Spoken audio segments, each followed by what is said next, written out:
स्वागत है आपका डोमेन लैब मिनिस्ट्रीज महाराष्ट्र में। मैं हूँ पास्टर सुजीत कुमार उके। आज का हमारा विषय है परमेश्वर के साथ संबंध। अक्सर कई कलीसियाओं में लोग घोषणा करते रहते हैं अपनी समस्या से छुटकारा पाने के लिए, और कई बार वो उनके लिए कारागार नहीं ठहरती है, क्योंकि कलीसिया बहुत अधिक जोर देती है घोषणा करने में। परंतु जिस विषय पर आज हम बात करने वाले हैं ये उससे भी कहीं अधिक महत्वपूर्ण है, परमेश्वर के साथ संबंध। इस विषय में हम ये देखेंगे कि आपका परमेश्वर के साथ व्यक्तिगत संबंध कैसा है। आप परमेश्वर से व्यक्तिगत संबंध कैसे प्रस्तापित कर सकते हैं, और बाइबल ये हमारे लिए बहुत ही सटीक तरीका है परमेश्वर के साथ संबंध प्रस्तापित करने के लिए। बहुत से लोग बाइबल थोड़ा यहाँ से थोड़ा वहाँ से, फिर अपने रविवार की कलीसिया में अपने पासबान से, फिर यूट्यूब में कई प्रचारकों से उस वचन को सुनते हैं, परंतु ये सटीक तरीका नहीं है। और इसी कारण से वे लोग अपने जीवन में आत्मिक उन्नति नहीं कर पाते हैं। सबसे बड़ा कारण क्या है कि आज लोगों का परमेश्वर के साथ उस स्तर पे संबंध नहीं है जहां वे कह सकते हैं कि मैं परमेश्वर को जानता हूं और समझता हूं, क्योंकि उन्होंने क्या किया है, थोड़ा यहाँ से थोड़ा वहाँ से, थोड़ा अपने पासबान से, थोड़ा प्रचारकों से सीखा है, परंतु बाइबल का ये उत्कृष्ट तरीका बिल्कुल भी नहीं है। यदि इस तरह से आप बाइबल अध्ययन कर रहे हैं, आप कभी आत्मिक उन्नति नहीं कर पाएंगे। यदि आपको आत्मिक उन्नति करना है तो आपको अपनी बाइबल को हमेशा सीरीज में पढ़ना जरूरी है। जैसे हम कलीसिया में कहते हैं नए विश्वासियों को कि सबसे पहले नया नियम वो पढ़े, मत्ती की किताब, फिर मरकुस की किताब, फिर लूका, फिर यूहन्ना, और फिर नया नियम पूरा पढ़ने के बाद हम उन्हें कहते हैं कि अब वे पुराना नियम पढ़े। पर फिर भी कई लोगों को ये पता नहीं है, ये समझ नहीं है कि पुराने नियम को जब वे पढ़ते हैं तो उन्हें उन वचनों को नए नियम के साथ तालमेल करना बहुत ही जरूरी है। कई लोग जब बाइबल पढ़ते हैं तो वो ये समझते हैं कि परमेश्वर का मन स्थिर नहीं है। वे सोचते हैं कि परमेश्वर बदलते रहता है। उदाहरण के लिए मानिए यूहन्ना की किताब में 8वें अध्याय में जो वेश्या स्त्री के बारे में चर्चा की गई है, वहां यीशु मसीह कहते हैं उस स्त्री के पापों को यीशु मसीह क्षमा करते हैं। परंतु यदि यही ऐसी स्थिति हम पुराने नियम में गिनती में एक अध्याय में देखते हैं कि वो व्यक्ति जब जंगल में लकड़ियां बटोरने के लिए जाता है तो वहां परमेश्वर उसी व्यक्ति को पत्थरवाह करने के लिए कहते हैं, और इसी कारण से कई लोग ये समझते हैं कि परमेश्वर बदलता है। लेकिन मुझे आपको ये बताने दे कि परमेश्वर का मन बदलता नहीं है। इसे समझने के लिए आपको आरंभ से शुरुआत करने की आवश्यकता है, और इसीलिए हमने ये पहल की, बाइबल अध्ययन की, जिसके द्वारा बहुत से लोग बुद्धि प्राप्त कर सके। क्या आपको पता है कि बहुत से लोग, मसीही लोग, अपने जीवन में समस्या का सामना क्यों कर रहे हैं? क्योंकि उनका व्यक्तिगत परमेश्वर के साथ संबंध प्रस्तापित नहीं हुआ है। कई लोगों का यह मानना है कि परमेश्वर हमारे जीवन में बीमारी लाता है। क्या आप भी यही समझते हैं कि परमेश्वर आपके जीवन में बीमारी देता है? और कई लोग ये कहते हैं कि हाँ, परमेश्वर बीमारी देता है ताकि उसकी महिमा हो, पर अक्सर ये परिभाषा बहुत ही गलत है। परमेश्वर किसी भी अपने व्यक्ति को बीमारी प्रदान नहीं करते, क्योंकि हमारे परमेश्वर का बुरा स्वभाव है ही नहीं। पर अक्सर लोग ऐसा क्यों कहते हैं? ये इस तरह से मानो उन्होंने पुराना नियम पढ़ लिया है और पुराना नियम परमेश्वर के पूर्ण छवि को प्रकट नहीं करता है। यदि आपको परमेश्वर के पूर्ण रूप को, संपूर्ण रूप को यदि समझना है, तो आपको नया नियम पढ़ना बहुत ही आवश्यक है, क्योंकि परमेश्वर का वास्तविक स्वरूप प्रभु यीशु मसीह के द्वारा ही प्रकट होता है। इसीलिए यदि आप पुराने नियम के वचनों को देखते हैं तो आप परमेश्वर के स्वरूप को ठीक रीति से समझ नहीं पाएंगे, लेकिन जब यीशु मसीह को आप देखते हैं तो आपको परमेश्वर का पूर्ण स्वरूप समझ में आता है। और इसलिए हम कई लोगों के जीवन में देखते हैं, वे कहते हैं कि परमेश्वर प्रेमी भी है, परमेश्वर क्रोधी भी है, परंतु बाइबल में ये साफ साफ वचन कहा गया है, जो कोई प्रेम नहीं रखता वो परमेश्वर को नहीं जानता, क्योंकि परमेश्वर प्रेम है। असल में परमेश्वर का जो मूल स्वभाव है वो प्रेमी है। पर अक्सर कई लोग अपने जीवन में कई समस्याओं का सामना करते हैं। कई मसीह लोगों का जीवन उलझन में होता है। क्या कभी आपने परमेश्वर के इच्छा पर संदेह किया है? मैंने कई मसीह लोगों को परमेश्वर की इच्छा पर संदेह करते हुए देखा है। और परमेश्वर का वचन ये बताता है, हमेशा हम देखते वचन में, कि जो तू प्रार्थना में कहे उसके लिए क्या करे, प्रतीति करे। परंतु हमने कलीसियाओं में कई मसीह व्यक्तियों को ऐसा देखा है कि वे परमेश्वर की इच्छा पर संदेह करते हैं। आपका परमेश्वर के वचन पर संदेह करना या परमेश्वर की इच्छा पर संदेह करना, ये बात ये बताती है कि आपका परमेश्वर के साथ व्यक्तिगत संबंध कमजोर है।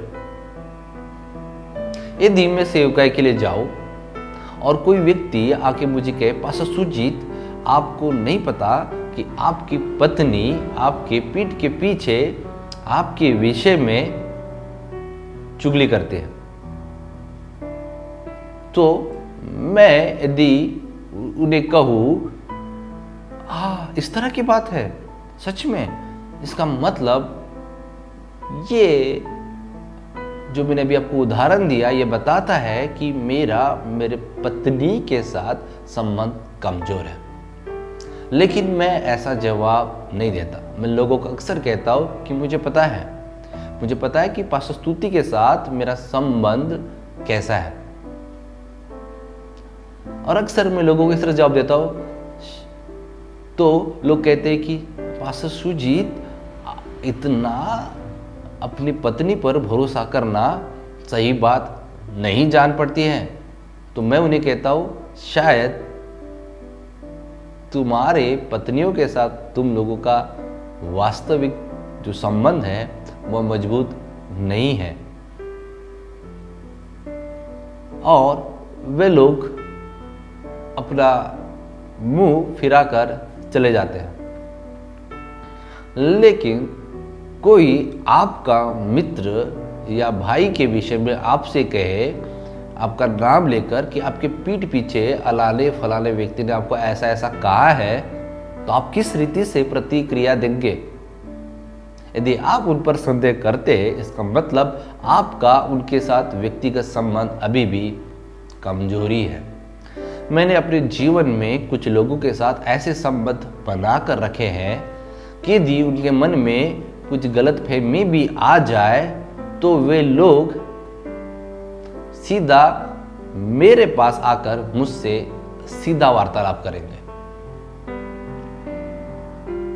तो मैंने अपने जीवन में ऐसे इस तरह से कुछ लोगों से अपने संबंध प्रस्तापित किए हैं।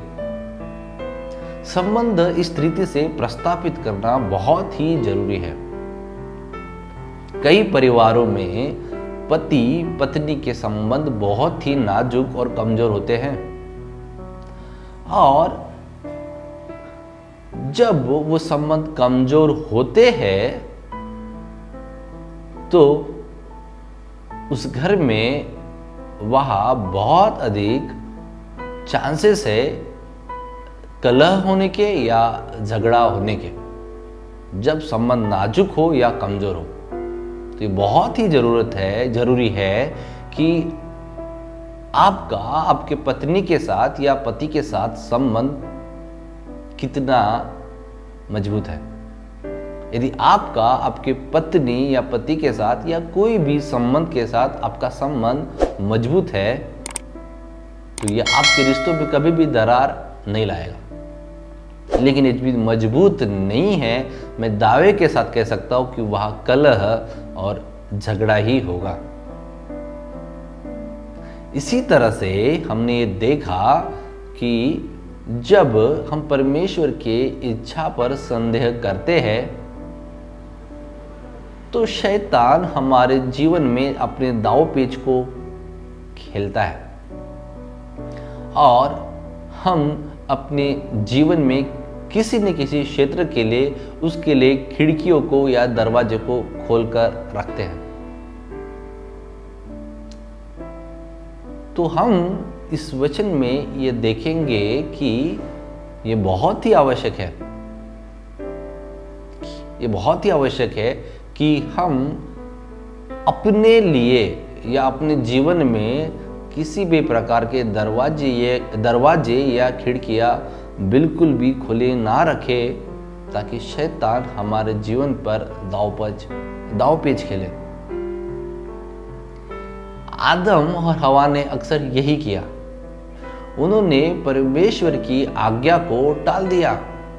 हालेलुया, परमेश्वर की आज्ञा को उन्होंने टाल दिया। क्यों? क्योंकि वचन ये कहता है, वचन ये बताता है, और बाइबल में इस बहुत उत्तम रीति से वर्णन किया गया है, उन्होंने उस लूसीफर को सुना, उन्होंने उस सर्प को, उस इब्लिस को सुना।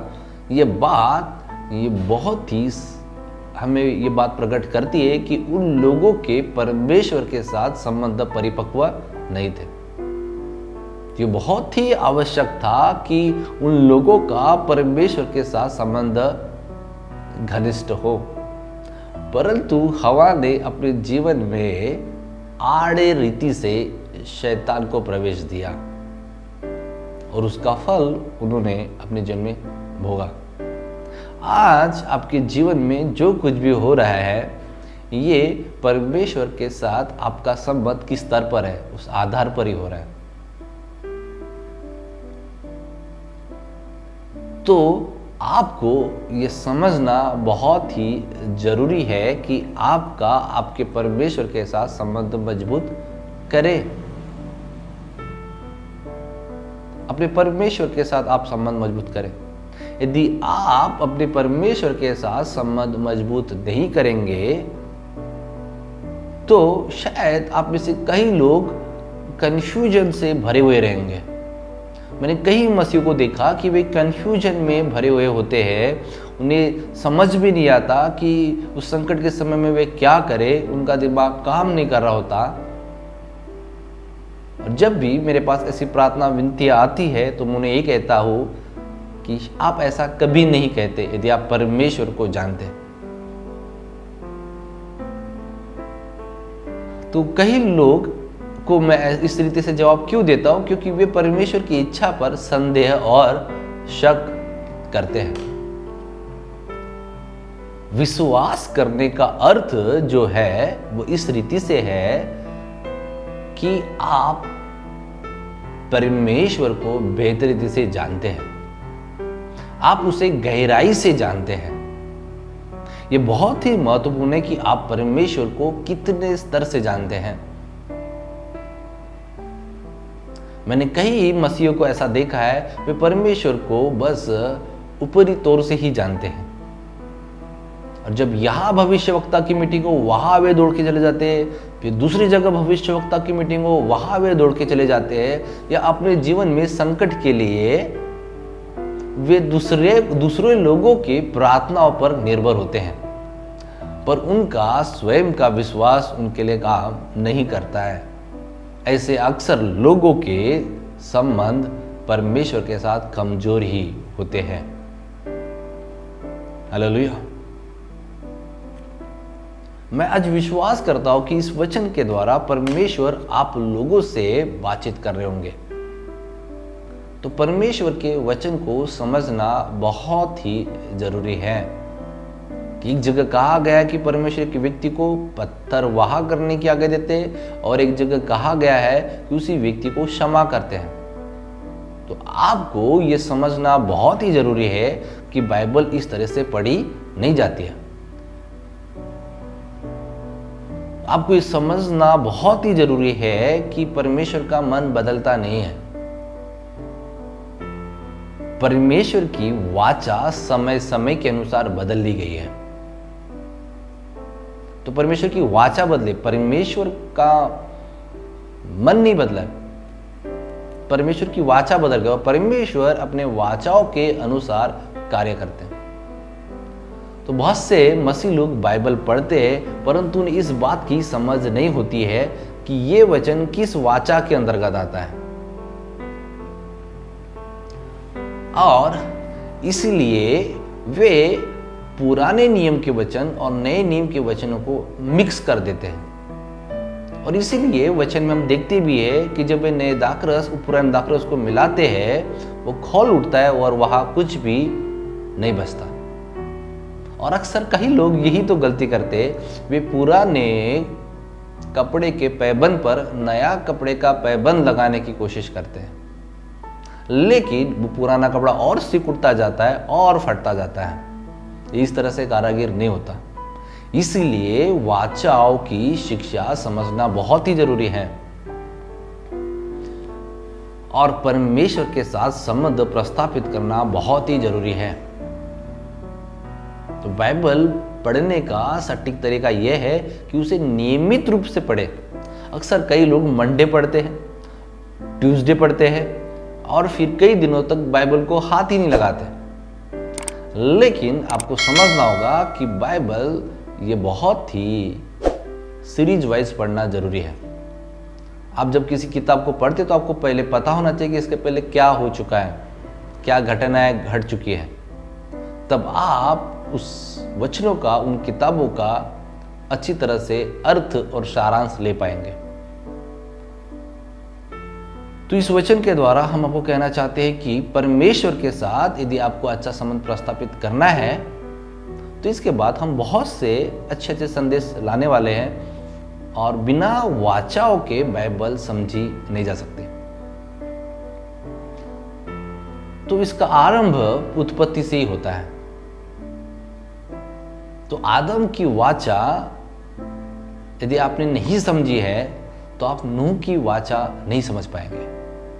यदि आपने नूह की वाचा नहीं समझ पाई है, तो आप अब्राहम की वाचा भी नहीं समझ पाएंगे। और जब आप अब्राहम की वाचा नहीं समझ पाए, तो आप मूसा की वाचा में सही तरह से सार या अर्थ नहीं निकाल पाएंगे।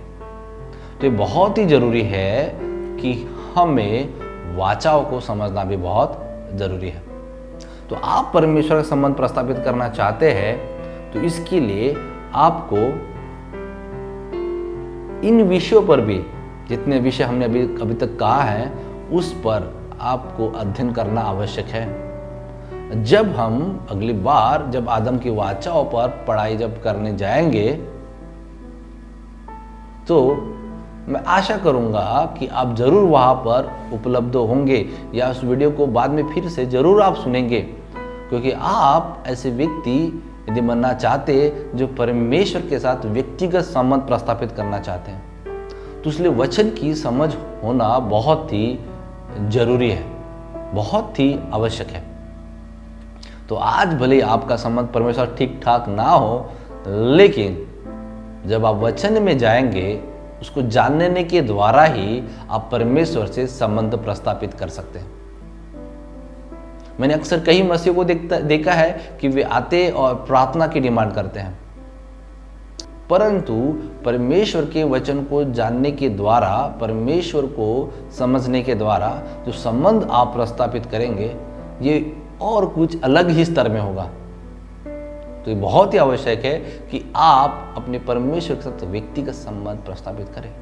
मेरा सवाल है, जब आपके जीवन में कभी ऐसा समय आया है कि आपने परमेश्वर की इच्छा पर संदेह किया है? और यदि आप खड़े होकर अपने दिल खोलकर ये कहेंगे, हाँ मैंने कई बार परमेश्वर की इच्छा पर संदेह किया है, ये बात ये बताती है उस समय के लिए आप परमेश्वर पर विश्वास नहीं कर रहे थे। असल में परमेश्वर को जब प्रसन्न करना होता है, बाइबल कहती है कि विश्वास के बिना उसे प्रसन्न करना अनहोना है।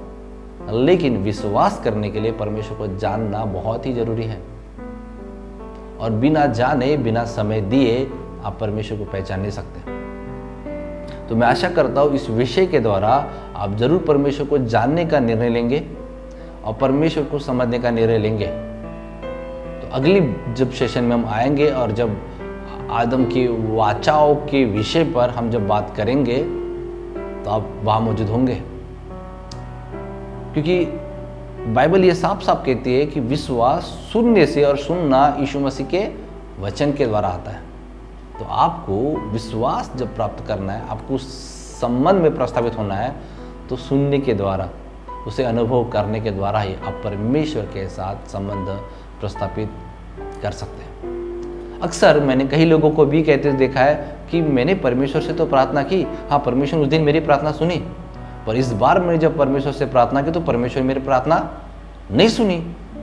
आपको ये जानना भी बहुत जरूरी है, नहीं तो आप अपने अनुभव के आधार पर ये कहेंगे परमेश्वर कभी कभी प्रार्थना सुनता है और कभी कभी प्रार्थना नहीं सुनता है। लेकिन आपको ये जानना बहुत जरूरी है कि परमेश्वर किन प्रार्थनाओं को नहीं सुनता।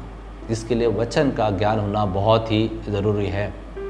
और परमेश्वर वचन कहता है कि मेरी प्रजा ज्ञान न होने के कारण नाश हो रही है। तो मैं आशा करूँगा जब हम बाइबल अध्ययन की ये सीरीज आरंभ कर रहे हैं, जो आरंभ से ही कर रहे हैं आप लोगों के लिए, तो आप वहाँ जरूर शामिल होंगे और परमेश्वर को जानेंगे और अपने संबंध को ठीक करेंगे। मुझे प्रार्थना करने दें। आइए अपने आंखों को बंद करें। स्वर्गीय दयालु अनुग्रहकारी पिता, मैं प्रार्थना करता हूँ आपके बच्चों के लिए। हो प्रभु, जितने भी लोग मुझे सुन रहे हैं, वीडियो को देख रहे हैं, वे निर्णय जब ले रहे हैं कि हमें परमेश्वर को जानना है, व्यक्तिगत संबंध प्रस्थापित करना है। आपका वचन कहता है कोई भी पिता को नहीं जानता सिवाय पुत्र के, परंतु पुत्र को वही जान सकता है जिस पर पुत्र उन पर प्रकट करेगा। परमेश्वर, प्रार्थना करता हूँ यीशु मसीह के नाम में। जैसे वचन कहता है कि पुराने समय में परमेश्वर ने हम भविष्यवक्ताओं से थोड़ा थोड़ा करके बातचीत की, लेकिन अंतिम दिनों में परमेश्वर अपने पुत्र के द्वारा हमसे बातचीत करेगा। पिता, मैं प्रार्थना करता हूँ प्रभु यीशु मसीह, आप जितने लोग सुन रहे उनसे बातें करेंगे वचन के द्वारा, और वे आत्मिक बातों में बढ़ते जाए, आपके ज्ञान के प्रकाश में बढ़ते जाए। सारा आदर, सारी महिमा आपको देते और प्रार्थना में यीशु के नाम में अर्पण करते हैं, आमीन। तो आप जरूर आशीष होंगे परमेश्वर के वचनों से। अपना कमेंट्स करना ना भूलें और बाइबल स्टडी से जुड़ना ना भूलें। God bless you.